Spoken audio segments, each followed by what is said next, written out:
Hello everyone, my name is Muskan. I am a legal intern at Lex Click and Company. So today's topic of discussion is all contracts are agreements, but all agreements are not contracts. So let's proceed with our topic.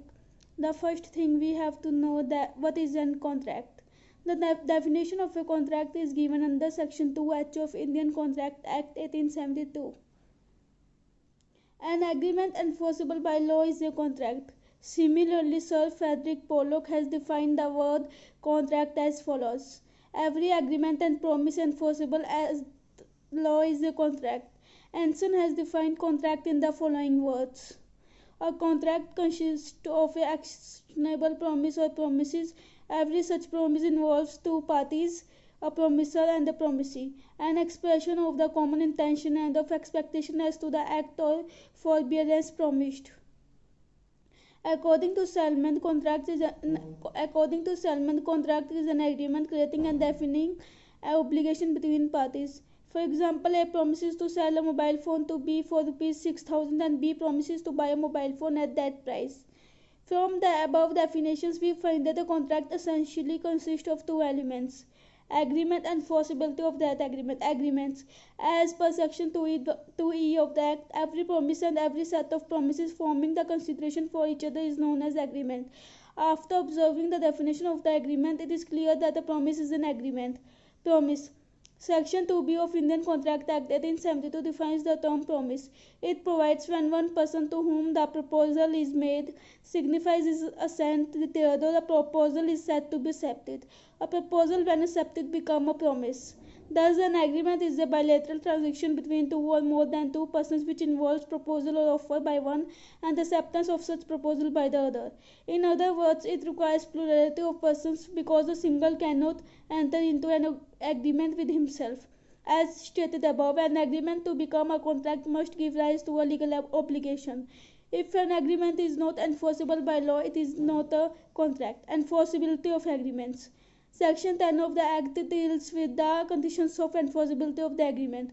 It provides all agreements are contract if they are made by contracts if they are made by the free consent of parties competent to contract for a lawful consideration and with the lawful object and are not hereby expressly declared to be void.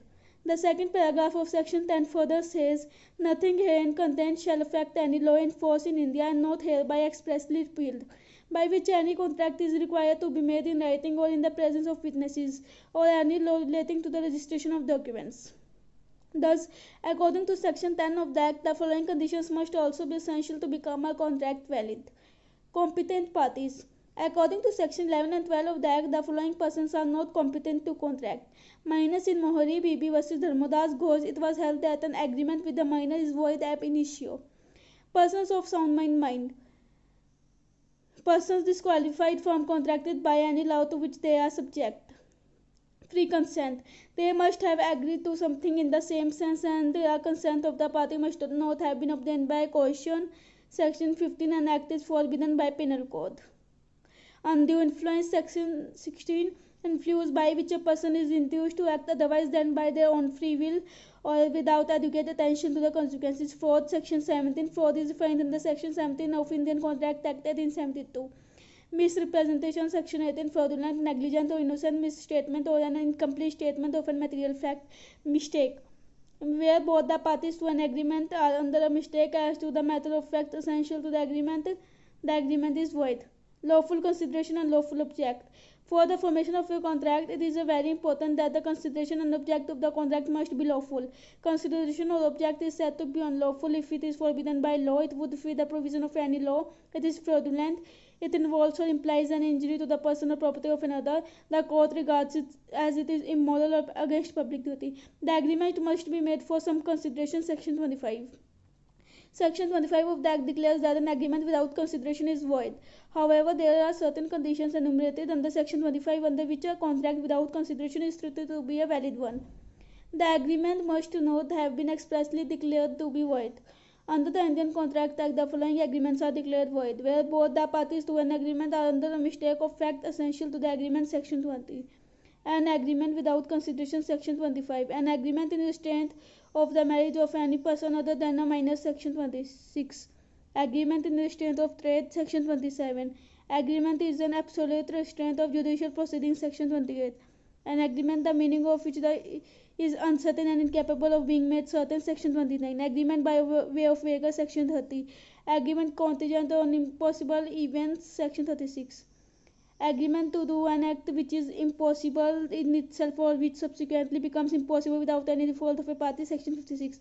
Other legal requirements. An agreement must fulfill the requirements or formalities necessitated by any particular law. An agreement must be in writing, attested, or registered, if so required by any law enforced in India. Certain agreements such as agreement to pay a time debt, agreement for the transfer of immovable property, agreement to refer the matter to arbitration in case of dispute, are such agreements which must be reduced to writing and registered. Conclusion. A contract is legally binding agreement that exists between two or more parties to do or not to do something. Agreement starts from an offer and ends on consideration. But the contract has to achieve another target, that is enforceability. Due to this breach of the contract, provide a legal remedy to the aggrieved party against a guilty party. So we can say that all contracts are an agreement, but all agreements are not contract. That's all for today. If you like my video, do like, comment and subscribe the Let's Click YouTube channel. Thank you.